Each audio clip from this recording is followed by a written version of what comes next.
گفتاری ادبی از سلسله خوانشی بدیعی از روی پوستی داریوش رحیمزاده عشق ناتمام.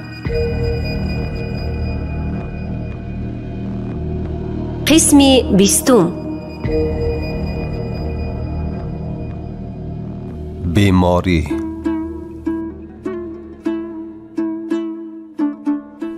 دفعه نوبتی مشک در پشت وقتی که برای آوردن آب می رفتم، در نیمه راه یک و یک باره هوا را ابرهای سیاهی بهاری فرا گرفت. شمال سخت وزید و باران سیل سر شد. سر تا پای من در آب شیب شیلته شده بود، اما سادگی کرده از راهم نگشتم. به لب جوی رسیدم که لایابه می آمد. علاج دیگر نداشتم. مشکا را پری آب و به پشتم بار کردم و سوی کپه رهسپار شدم.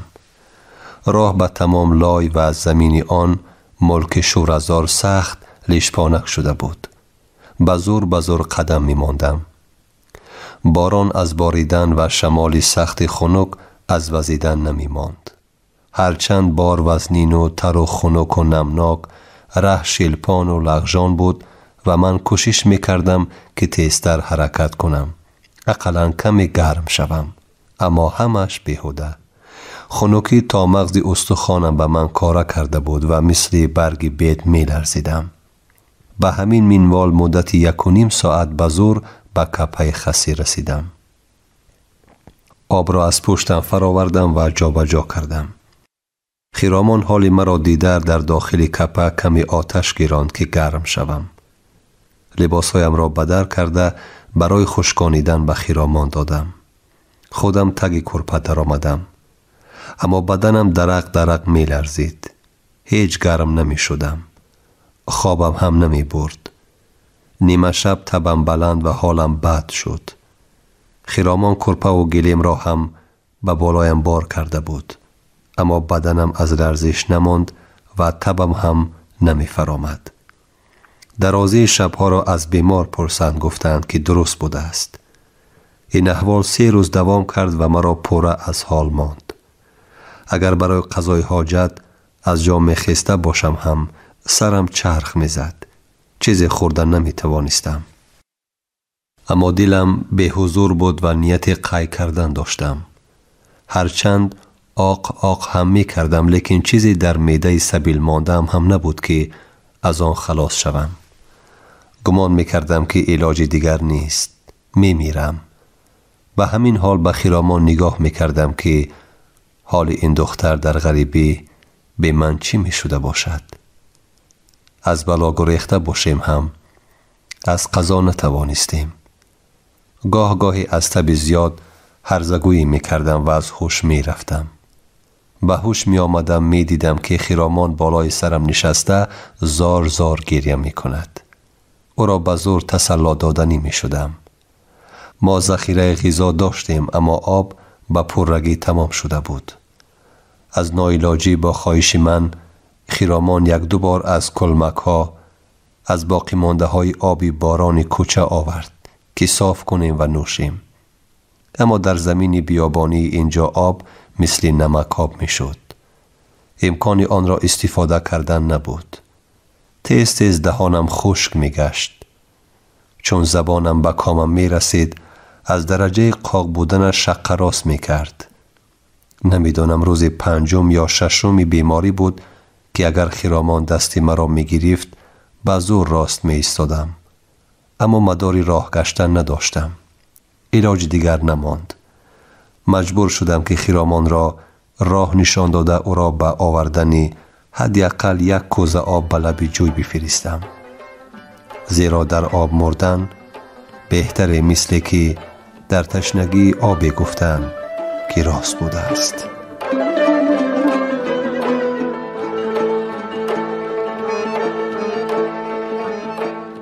پری طاووس، مرگ طاووس.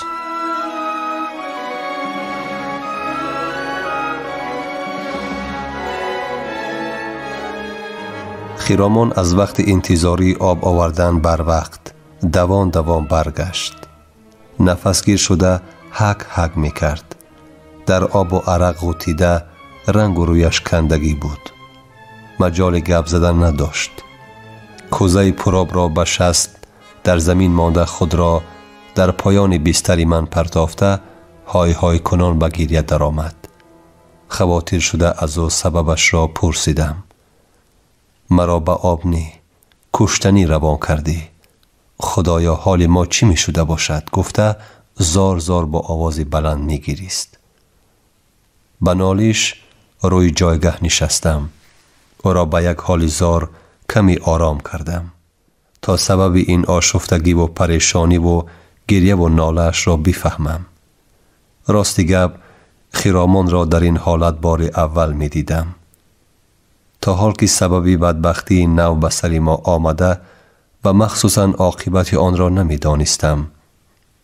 بیماری بیکاره هم باشم با او نگریستم که حتی در وضع پریشانی روی خوش و موی دلکشش هر بیننده را اسیر آن پری می گرداند. من از بیماری و بیمداری خود خون می خوردم، اما علاج دیگر نداشتم. باید انتظاری می کشیدم که این مریضی دامنی مرا رها سازد تا بتوانم دامنی آن صنم زیبا که نسبت به من هنوز هم احساس و دوای عاشقی را داشت بگیرم و باید آن تقاضای عاشقانه و شرط آمیرانه با هزار ناز و کرشمه اعلان نموده‌اش را ادا نمایم. اما حال من آن بود که تفسیر کردم و 10 روز مجال دست درازی به او نداشتم. همین طریق خرامان آن لحظه با 1000 ترس و وهم نقل کرد. حالی حاضر در لب جوی وقت خم شده آب می گرفتم، فرنجی در پایم پیچیده از رویم افتید. به اطراف دقت نکردم. هنگامی که کوزه را پرآب کرده خواستم روی سریم را درست کنم و به بالا به لب جوی برایم، یک مرد دیو صورت های موی دراز به این سازی مالی کیستی گفته با چشمانی تارس خونش مثل اژدهایی که طعمه خود را در می کشیده باشد گردن یازانده از بالای اسب سویم با تبسم اهریمنی نگاه کرد و تا نزد همین کپه از دنبالم آمد. گفت من کوشش کردم از جای برخیزم اما مدار نداشتم. گفتم احتمال در نظرت نموده باشد. کنی ببین در بیرون کسی هست؟ خرامان درق درق می لرزید. نه می ترسم گفت. پس دستی مرا بگیر. خیزم گفتم با آوازی بلند. خرامان از کتفم گرفته مرا کمک کرد. من راست ایستادم. سرم به ایست چرخ می زد. تمام بغم‌های دست و پایم سوزش می کردند. حس می نمودم که حالا هم تبم پر نگشته است. اما به زور 2 قدم مانده از خیمه برآمدم. دیدم واقعا اطراف خاموش است و کسی نیست. نزد در کپه هم ایزی پای دیده نمی شود. برگشتم داخل. ای دختر، در نظرت نموده است. در اطراف کسی نیست گفتم. ای کاش همی خیر باشد. اما من با چشم خود دیدم و گوشهای خود شنیدم آن چیزی که نقل کردم. حال روانی و جسمانی من باز هم بدتر شد. به داخل خیمه در آمدم و گفتم حالا نیم تاریک شده است. بیا دستی مرا بگیر. کمک کن سمند را بیاریم. خرامان خوب می شود. مبادا آن دیو همین طرف ها گذر کند. یگان نیتی بد داشته باشد. اسب را دیده می فهمد که در این کپه خسی مردی نه هست. چشمش می تورد. رفته گم می شود گفت. خرامان از تگ کتف من گرفت. من بزور راه گشته 2 کاسه اسب را آوردیم و طبق معمول در نزد کپه گلمیخ زده بستیم. شب تاریک شد. احساسی بیماری را غم و یأس و ناامیدی غریبانه نابود کرده بود. من در یک طرف بستر نشسته بودم. خرامان در طرف دیگری آن. هر دو گویا انتظار یگان حادثه وهم‌انگیز بودیم. اما من سیر بای نمی دادم.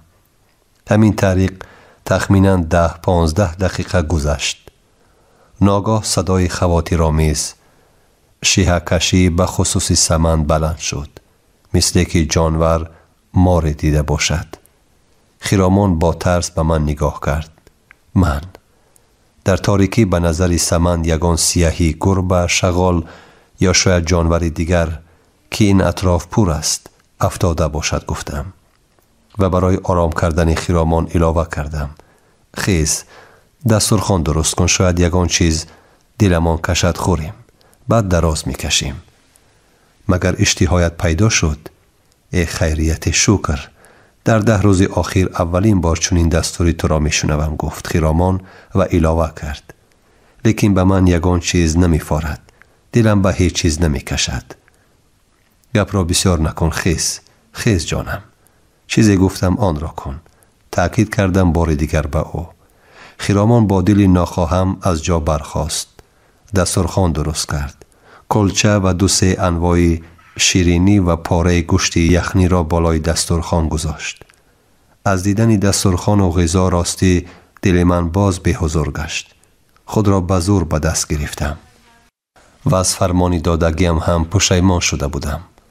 از دسترخوان رویم را طرفی تاریکی تافتم که این زمان سمند بار دیگر شیهه کشید و صدای گرم گرم سنبی اسبی بیگانه در بری کپه خسی ما بلند شد. گویا سوار میخواست این سرای بیچاره و غریبانه ما را راست چپه کرده گذرد. هوا صاف، آسمان ستاره‌زار و ماهی تمام عالم را مثل روز روشن میکرد. از درون کپه دیدم که یک مردی تنومند از اسب پایین فرآمد. خرامان مرا خیزان گفته دستم را سویش دراز کردم. خرامان رهگم زده و هراسان بود، اما علاج کرده دستی مرا گرفت و من از جای خیستم. به زور قدم گذاشته دهن در کپه حرکت کردم. این زمان آن فرعون اسبش را میخ کرده در رو بروی من بلند شد. دیدم که واقعا این موجود با آدمی عادی مانند نیست. تخمینا 2 متر قد داشت، مثل درخت چنار تنومند و قفس بود. از بلندی قامتش اندازه اشکمی چون خلطه آویزانش چندان عیان نمی گشت. سری من به پایان قفس سینه او که گویا 2 نفر حضرب بربری همراست و جفت استاده باشند موافق می آمد. رویش پهنی 3 ریش، چشمانش مثل چشمانی جلادان صبح سرخ کلان کلانی برجسته بود. گمان میکردی که به جای ابروانش 2 دسته قیل را تافته به هم چسبانیده در پیشانیش نصب کرده باشند. ریشی کوتاهی علقده شانه ناکرده به ترتیب داشت. برودهایش مثل که چندین وقت آرایش و مناسبت صاحبش را ندیده باشند کوششی به دهان او در آمدن میکرد. اما لبان قفسی مانندی پاره کاغذی نیم سوخته دغل چپه گشته‌اش مویهای لبی آن کثیف را از این کوشش قسماً باز می داشتند. 2 رخسارش به مانند 2 مشت نماد این حیوان صورت را واهمناک می گرداند. بینی نسبت به گونه های به بیرون دمیده‌اش کلان، بلند، تیغدار، دراز و از این جهت در تناسب با لقای بدواهیمش ناموافق افت این حیوان آدم شکل را باز هم وحشت انگیز نشان میداد. در سر سله یکمنی قلوغی، در تن جلک تنوک با پیش بری فراخی سیل پشمی به آن درجه ورمیده جنگیله که گمان میکردی در بالای سینه‌اش پوستک یگان گوسفند را چسبانیده باشند. در تن ازار سفیدی از چرک نمودی خاکستری گرفته، پاچه کوتاه و کفش نوگی پایی داشت. از بالای جلک میانبندی چرمی قفس بسته شده بود که در آن یک غلافی با شمشیر تخمین 1 متر آویزان بود. سلاح در بدنه بزرگ آن وجود نحس مثل یک کارد عادی گاوکشی به نظر می رسید. هنگامی سرتاپا نگاه کردن آن مخلوق، بندی ازاری تا بر روی کفش آویزانی او علاوه به صفت بدی این منظره مدهش بود. از دهان و بینی و بدن این پلید بوی به پسمانده آدمی شباهت داشته و نهایت غلیظ دل بی‌حضور کننده عرق چند مدت ناشسته جسمانی می آمد. در تاریکی شب از همه بیشتر چشمانی حریصانه با میل چند روزه حیوانی شهوانیت نگرانیده شده او در یاد من مانده است. گرچند در بچگی عمر من به گشتنگیری گذشته، در ده خود و قشلاق‌های اطراف همسالها و 2-3 سال بزرگترها را هم به آسانی می زدم، اما در نزد این مخلوق مثل کودک نمودم. مشت در نظرت بزرگ نماید تا مشت نخوری گفتند. شما گفتار ادبی را از سلسله خوانش بدیعی از روی پویستی داریوش رحیمزاده عشق ناتمام در قرائت دلشادی الصمد شنیدید. کارگردان خیرالله فتح‌الله، محرر عابدجان سیدزاده. انجام قسم 20.